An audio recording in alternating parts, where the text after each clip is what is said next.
Selamat pagi anak-anak semuanya.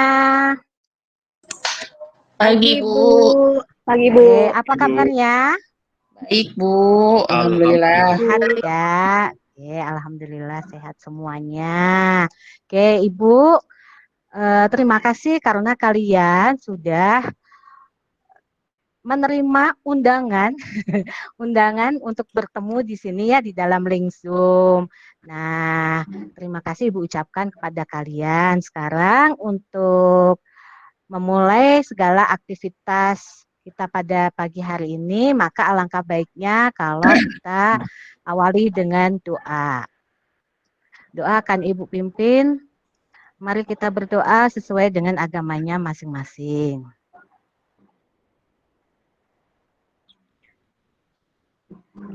Berdoa selesai.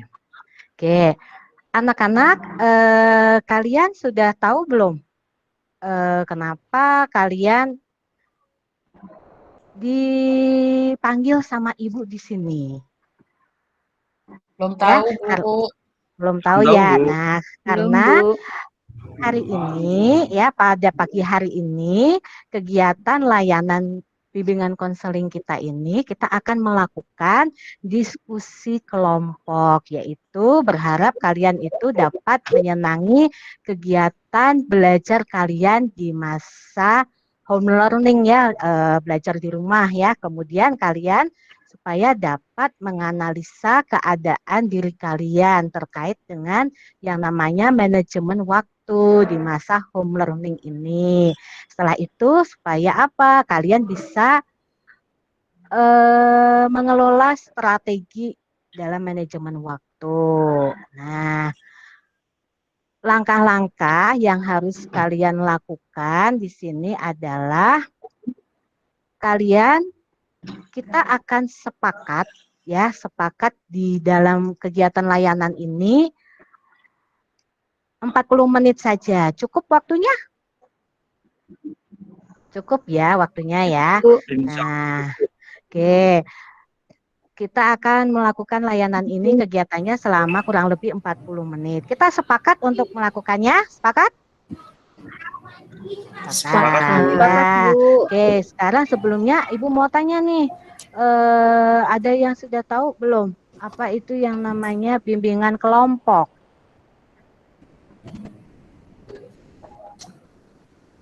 Ada yang tahu nggak? Saya, Bu.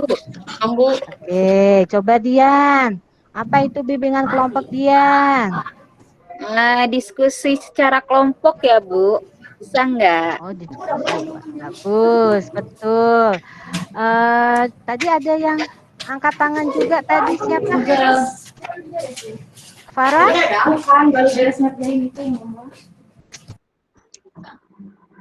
Ega? Apa ya, Bu? Membahas sesuatu bersama-sama gitu mungkin ya. Oke, betul, bagus ya jawabannya ya. Nah, Ibu simpulkan di sini yang dimaksud dengan bimbingan kelompok itu adalah salah satu teknik dalam bimbingan konseling untuk memberikan bantuan kepada peserta didik ya.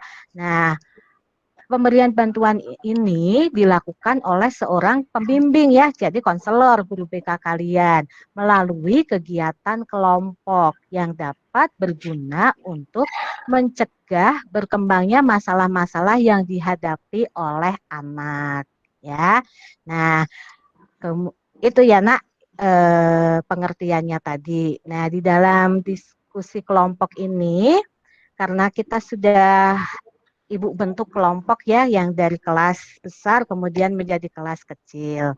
Nah, di sini kita akan melakukan bimbingan kelompok ini tapi ada asas yang harus kalian dengan Ibu juga karena kita akan melakukan itu. Jadi ada asas yang namanya keterbukaan.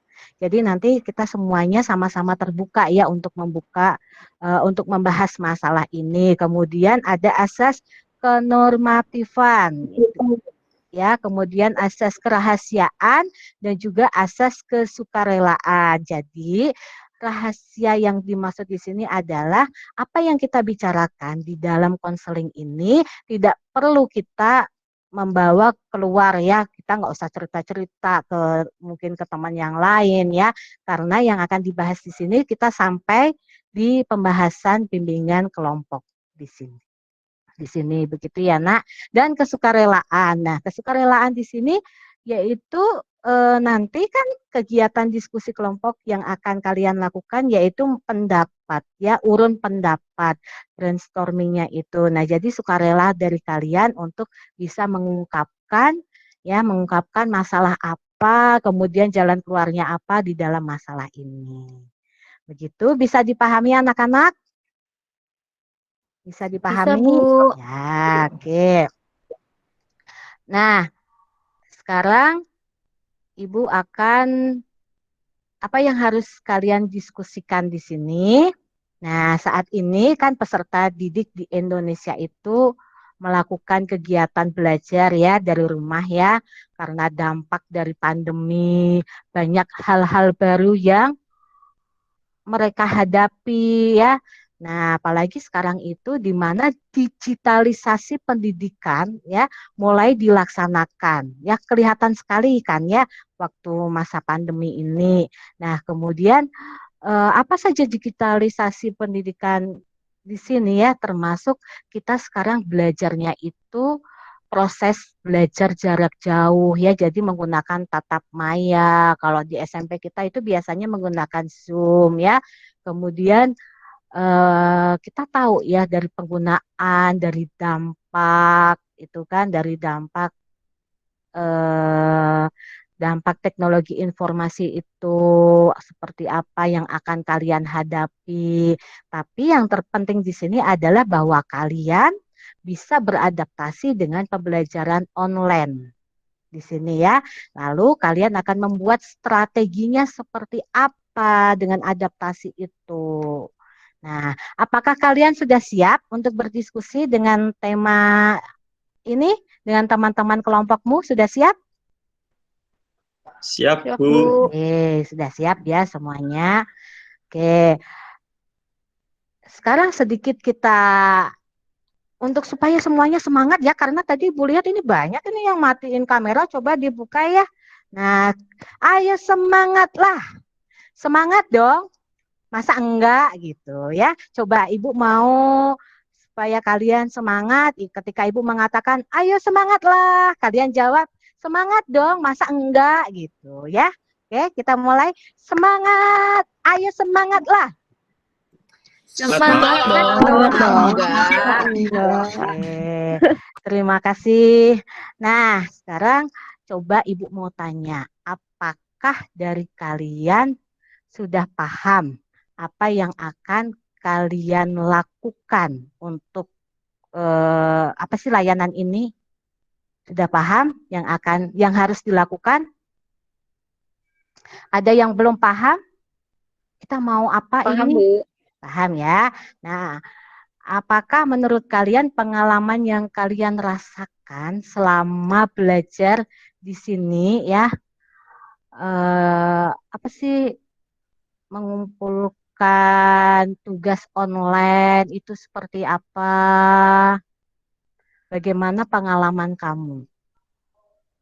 Ya, nanti kita simpan untuk proses berikutnya. Kemudian kita akan masuk ke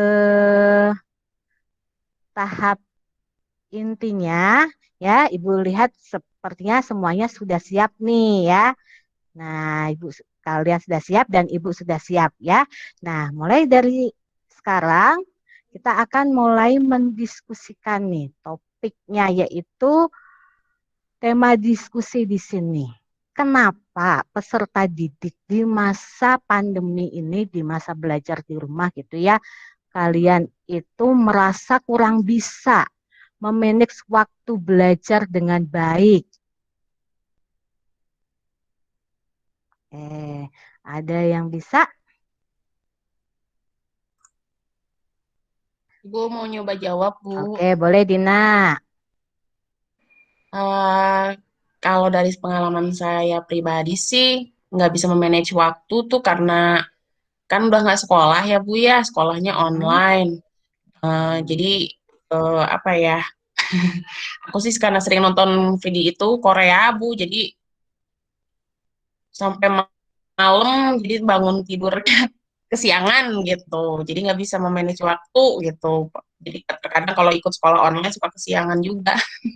Oh gitu, ya Itu sih, Bu. bagus. Ada yang punya pengalaman lain? Kenapa kita itu kurang memanage waktu untuk belajar? Seringnya main, Bu. Oh, seringnya main ya, Dian ya. Ya. Ada lagi? Saya sibuk bantu orang tua, Bu. Oh, sibuk bantu orang tua ya, Amalia ya. Biasanya apa yang Amalia lakukan? Saya bantu ibu di warung, Bu. Oh, jadi nggak sekolah di rumah ya, karena di rumah jadi eh, waktunya itu dipakai untuk membantu orang tua ya. Ya, Oke. betul.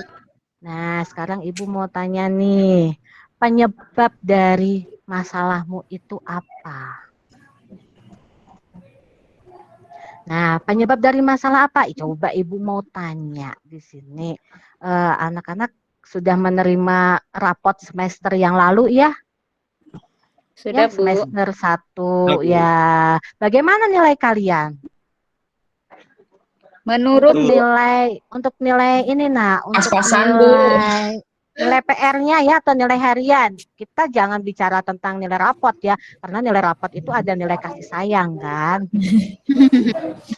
Nah, gimana pengalaman kalian? Coba Dian, waktu waktu semester awal itu gimana itu?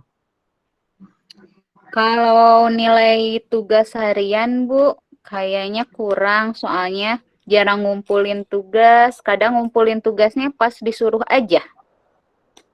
Oh, pas disuruh baru dikumpulin, ditagih gitu ya? Dikumpulin, iya. Iya, nanti kan ada seminggu sekali itu dikumpulkan tugas luring ke sekolah, Bu. Nah, itu kadang jadinya sistem kebut semalam. Oke. Ah, ada lagi yang mau bercerita bagaimana pengalaman nilai kalian semester 1? Saya, Bu. Ya, Amalia. Kalau saya menurun karena mengerjakan tugasnya seadanya aja, Bu. Oh, kenapa itu kok bisa seadanya? Karena tadi sibuk bantu orang tua. Oh, tapi dikerjakan. Kalau soalnya ada 1 sampai 5, kamu kerjain berapa kok seadanya? 3. Oh, begitu. Ya, mungkin ada pendapat yang lain, bisa punya pengalaman yang lain begitu, Ega? Aku Bu. Kalau saya jadi nurun Bu, emang jadi nurun karena nggak ngerti penjelasannya, luring aja suka nggak ngerti, apalagi daring cuman lihat apa namanya materi, apalagi matematika sama IPA nggak ngerti harus Oh iya, dijelasin. nggak ngerti ya, harus dijelaskan begitu ya. Oke, Evi, Ibu, aku tuh jadi suka dinanti-nanti gitu. Karena kan kalau nggak sekolah, nggak belajar di sekolah, kan nggak ketemu sama gurunya. Nah, kalau di rumah mah kan jauh lebih ya bebas lah. Jadi nanti aja gitu ngerjainnya nggak langsung dikumpulin gitu. Pikiran saya mah gitu. oh gitu ya. Oke, terima kasih jawabannya ya buat semuanya. Jadi kita punya penyebab masing-masing gitu ya. Kenapa? Apalagi di awal semester kemarin itu kan pertama kali pandemi ya. Jadi kita tahun ajaran awal itu malah sudah belum boleh sekolah ya. Jadi ada adaptasinya begitu kan. Nah, oleh sebab itu penyebab faktornya itu kan kebanyakan itu tadi adalah mengenai nggak punya waktu ya, nggak bisa memanage waktu. Ada yang main, pilih drakor, ada yang apa tadi Amalia membantu orang tua ya. Nah, kita akan mulai berdiskusi, tapi Ibu akan membukakan dulu PowerPoint Ibu ya. Oke. Kelihatan anak-anak dari situ PowerPoint Ibu? Ada, Bu. Ada nggak? Ada, Bu. Ada. Oke. Kita akan masuk ke manajemen waktu. Nah, Ibu mau tanya dong, di sini ada yang tahu nggak apa itu manajemen waktu?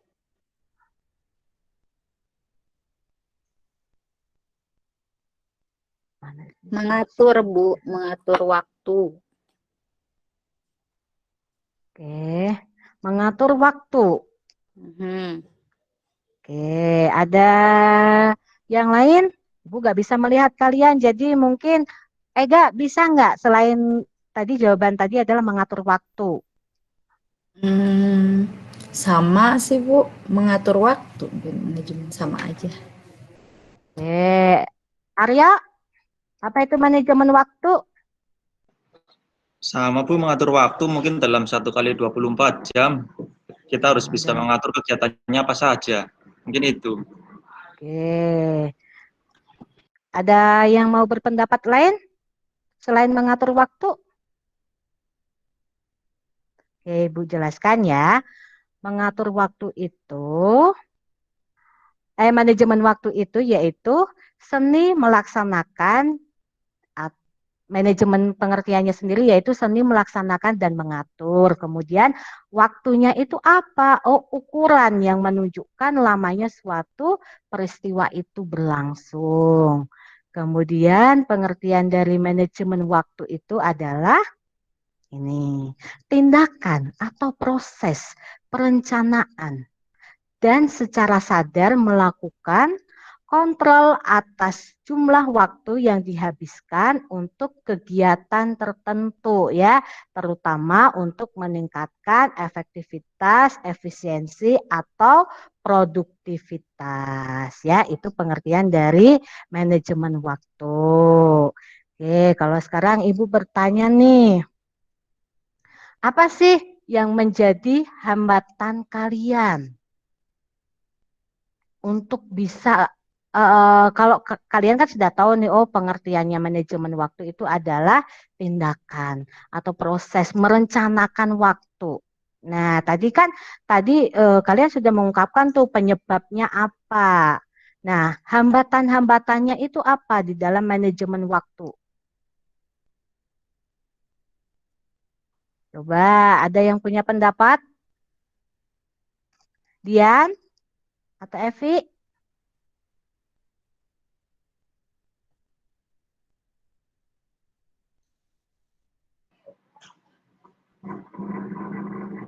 Maaf Mungkin Ibu, ini jaringannya Ya, hambatan dalam tuh manajemen waktu. hambatannya yaitu Bu kadang suka ada godaan-godaan gitu, jadi nggak bisa sesuai sama aturan. Oke. Jadi Karena ada misalnya gini, Hmm, udah bikin jadwal, misalnya hmm, jam segini sampai jam segini buka tugas, buka handphone, lihat classroom. Tapi kalau udah lihat HP tuh jadi terus ada notifikasi YouTube misalnya, nah nonton dulu 1 jam, 2 jam sampai lupa aja ngerjain tugasnya gitu. Nah iya oke. bener, saya bener kayak kayak Ega Hah? sama. Sama ya. Jadi lebih godaannya itu ah mau ngerjain ini tapi malah ada yang lain yang lebih penting gitu ya. Oke. Ada yang punya pendapat lain? Paras? kalau saya ketika mau ngerjain ada yang ngajak main, Bu. Oh, ada yang ngajak main ya, Rio ya. Oke. Ini lagi Kita sampai langsung malam. langsung sampai malam ya. Jadi lupa gitu ya. Oh iya ini kan mau mengerjainnya, Iya, Bu. tapi kok malah diajak main sama temannya gitu ya. Nah ini ibu rangkum di Iya. sini. Jadi ada 5 hambatan dalam manajemen waktu. Ya, ada over schedule. Ya, jadi kebanyakan jadwal mengakibatkan kalian itu tidak memiliki waktu me time gitu ya, dan aktivitas yang kamu kerjakan itu belum tentu memiliki hasil yang maksimal gitu ya. Kemudian karena over detail. Nah, ini over detail di sini adalah kalian itu terlalu apa ya, membuat kehilangan pegangan, membedakan mana yang utama, mana yang kurang penting ya, itu belum belum kalian dapatkan gitu kan. Seperti tadi mau ngerjain tugas tapi malah lihat notifikasi di HP ya kan, padahal sudah tahu kan kalau kamu mau apa namanya mau mengerjakan tugas seperti itu ya. Nah, biasanya ini over the tail ini adalah anak-anak itu yang suka hal-hal yang mudah tapi menjadi rumit gitu ya. Nah, kemudian hambatan yang berikutnya adalah over planning ya. Over planning di sini artinya menjadikan semua kegiatan itu sebagai objek rencana ya. Terlalu sibuk berkutat dengan rencanamu. Wah, habis ini aku mau ngapain ya?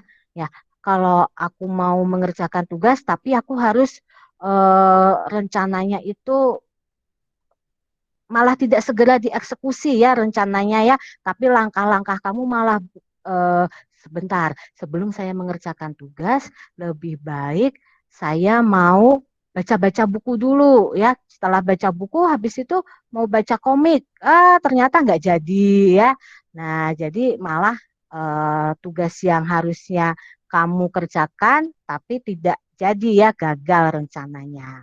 Kemudian ada misplanning. Misplanning di sini yaitu kesalahan perencanaan ya. Jadi kesalahan kedua dalam manajemen waktu itu adalah karena misplanning ya, informasi yang pasti yang kamu rencanakan itu malah buyar gitu ya, sehingga gagal mencapai tujuan ya. Ya, nih yang rencananya mau belajar matematika karena besok ulangan tapi malah kamu planningnya yang mau belajar matematika, jadi kamu mungkin membuat video dulu untuk mengisi konten YouTube-mu ya, tuh misalnya tuh Miss Planning itu. Kemudian yang kelima itu delaying ya, sikap suka menunda-nunda nih. Siapa nih yang suka menunda-nunda ya? Suka Saya. menunda-nunda, suka jadi tidak disiplin ya anaknya ya. Nah, ketika kalian menunda pekerjaan berarti menunda sehari untuk mencapai tujuan ya. Nah, oke. Nah, di sini Ibu akan tampilkan ya. Ini adalah matrik dalam pengelolaan waktu. Coba Ibu mau lihat. Di sini jadi itu waktu itu ada yang penting dengan tidak penting ya. Ada yang mendesak dengan tidak mendesak. Nah, kuadran satu orang itu yang suka menunda-nunda. Kuadran kedua Saya itu Bu, tadi Bu. orang yang suka menentukan prioritas. Nah, kalian itu masuk yang mana gitu? Suka menunda-nunda Bu. Suka menunda-nunda ya? Iya. Berarti lihat di situ aktivitasmu apa? Pekerjaan segera harus selesai. Ya, masalah yang mendesak, tugas yang terbatas waktunya ya. Akibatnya menjadi apa, Dian? Stres, cemas ya. Mas. Itu tadi menurut Dian ya. Ada yang lain nggak? Mungkin Aryo kamu masuk dalam yang mana nih, Yok? Kuadran yang mana, Yok? Sama, Bu. Yang Suka suka menunda-nunda juga. menunda-nunda juga. Ega masuk yang Menunda-nunda mana, juga. Ega? Ega sinyal Bu, keluar kayaknya. Oh, Ega sinyal ya. Amel? Wah, sinyal semua ini teman-temanmu. Iya, Bu, sama kayaknya. Oke, kalau begitu Paras. Paras juga sinyalnya nggak bagus. Oke, kalau begitu Ibu teruskan ya, Nak. Kalau tadi kamu masuk ke dalam manusia yang mana sih? Oh, manusia yang suka menunda-nunda ya, menunda-nunda waktu kita. Nah, kita akan lihat, Nak. Dampak dari kamu tadi salah satunya adalah menunda-nunda ya, berarti dampak manajemen yang nggak baik, yang buruk gitu ya dampaknya. Oke, kita lihat dampaknya itu menjadi nih, menjadi tugasnya menumpuk. Setuju nggak dengan jawaban itu? Setuju, Bu. Oke, karena dampaknya itu adalah bisa menumpuk, dirinya menjadi malas, ya, kemudian hasilnya tidak memuaskan, dan banyak waktu yang terbuang untuk hal yang tidak bermanfaat, ya. Nah, coba Ibu mau tanya, kalau kita sudah mengetahui nih ya dampak dari manajemen waktu yang buruk nih. Nah, bagaimana kalau kita lihat dari manfaat? Nah, coba Dian tahu nggak manfaat dari manajemen waktu? Kegiatan sehari-hari jadi teratur mungkin ya, Bu ya. Kemudian Terus ada lagi target yang, belajar jadi tercapai. oh ya, apalagi Aryo?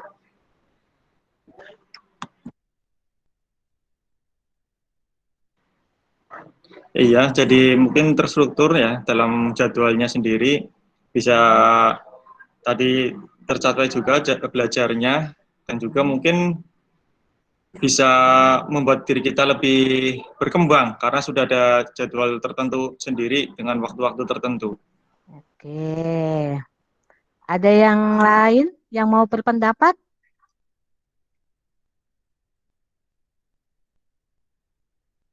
Mana ini murid Ibu yang lain ini?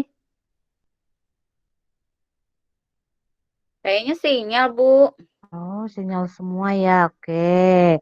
Kalau begitu kita akan lihat ya, Nak, manfaat dari manajemen waktu itu apa saja. Tuh, tugas menjadi tertata rapi, ya kan? Mempercepat semua urusan. Jadi tugasmu yang ada di classroom itu cepat segera apa ter, ter turun it gitu ya. Jadi sudah dikirim semuanya. Kemudian bisa untuk melatih disiplin, ya betul ya jawaban Dian tadi ya, dan menjadikan diri itu lebih bertanggung jawab. Nah, itu manfaat dari manajemen waktu. Nah, kan kalian tuh sudah tahu ya semuanya ya tentang apa manajemen waktu itu apa saja ya. Nah, jadi sekarang kita mau mengambil tindakan apa yang harus dilakukan, ya. Nah, karena kan tadi kalian tidak bisa memanajemen waktunya dengan baik. Nah, jadi di sini kita lihat cara belajar yang efektif itu yang seperti apa. Coba Dian, cara belajar yang efektif.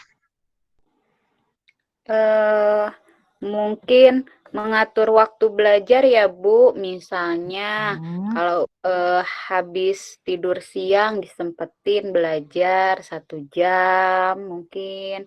Kalau tidak malamnya sebelum tidur 1 jam biar efektif gitu, Bu. Oke. Pendapat yang lain? Aryo? Ada pendapat yang lain? Ada teman lain yang bisa menanggapi?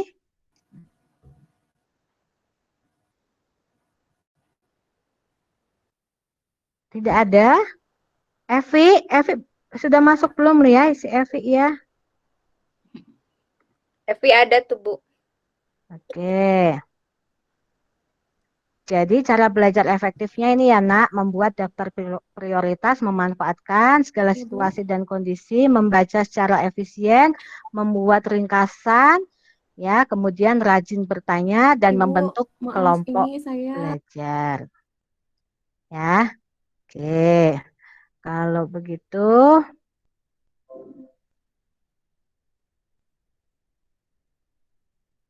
nah,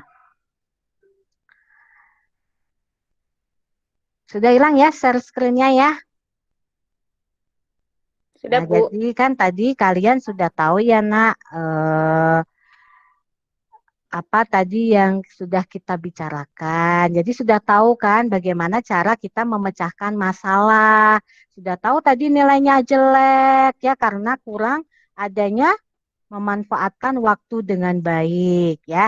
Nah, sekarang Ibu tanya di sini informasi apa yang kamu dapatkan?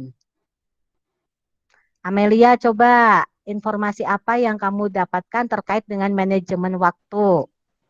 Ya, saya setelah mendapatkan materi dari Ibu, saya dapat mengetahui bagaimana cara memanage waktu, Bu, dalam membantu orang tua dengan mengerjakan tugas di sekolah, gitu.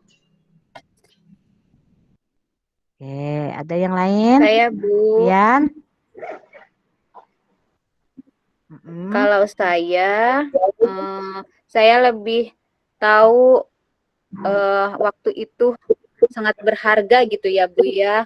Jadi jangan membuang waktu untuk hal-hal yang kecil yang tidak bermanfaat gitu, Bu. Oke. Kemudian, apa hubungannya manajemen waktu dengan prestasi belajarmu? Berpengaruh nggak dengan kondisimu saat ini? Kan tadi sudah tahu ya penyebabnya di semester 1 nilainya jelek karena apa. Nah, kalau sekarang hubungannya apa dengan kalian sudah mengetahui nih tentang manajemen waktu yang baik itu yang seperti apa? Kalau waktunya teratur, kegiatan kita teratur, mungkin dari segi belajarnya juga jadi teratur ya, Bu. Oke. Ngerjain tugas jadi termanage, jadi teratur, tidak di nanti gitu. Tapi kan kalau udah ada aturan jadwalnya, kita buat jadwalnya jadi teratur, Bu. Tahu jamnya main, jamnya belajar.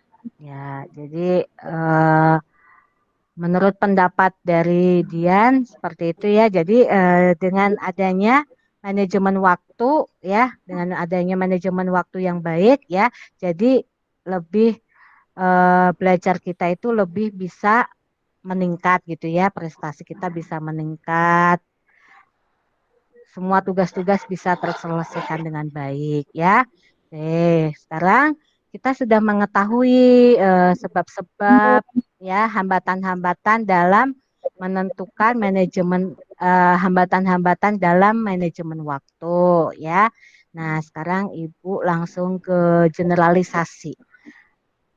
Kan kalian sudah tahu tuh penyebabnya tadi ya. Nah, sekarang rencanamu mau apa, Nak?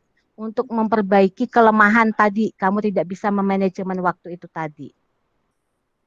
Rencanamu mau apa? Aryo? Mungkin kalau saya mencoba memprioritaskan tugas-tugas dulu, Bu, yang dari sekolah, biar bisa mengimbangi dan mengikuti, biar tidak tertinggal. Bagus. Jadi mengurangi main dulu. Mengurangi main. Oke, kita catat ya. Mengurangi main. Yep. Ada lagi? Dian, rencananya mau apa? Saya mau bikin jadwal, Bu, jadwal sehari-hari gitu biar teratur. Oke, membuat jadwal ya. Oke, Iya. ada lagi, Amel? Mau berpendapat mengenai rencana tindakannya? Ya, saya juga mau coba buat jadwal sama kayak Dian, biar teratur, bisa membantu orang tua juga, bisa sekaligus mengerjakan tugas dari sekolah juga. Oke, ya, terima kasih. Nah, dari sudah yang disampaikan ya dari eh, rencana tindakan dari teman-teman tadi. Nah, jadi Ibu akan simpulkan di sini ya bahwa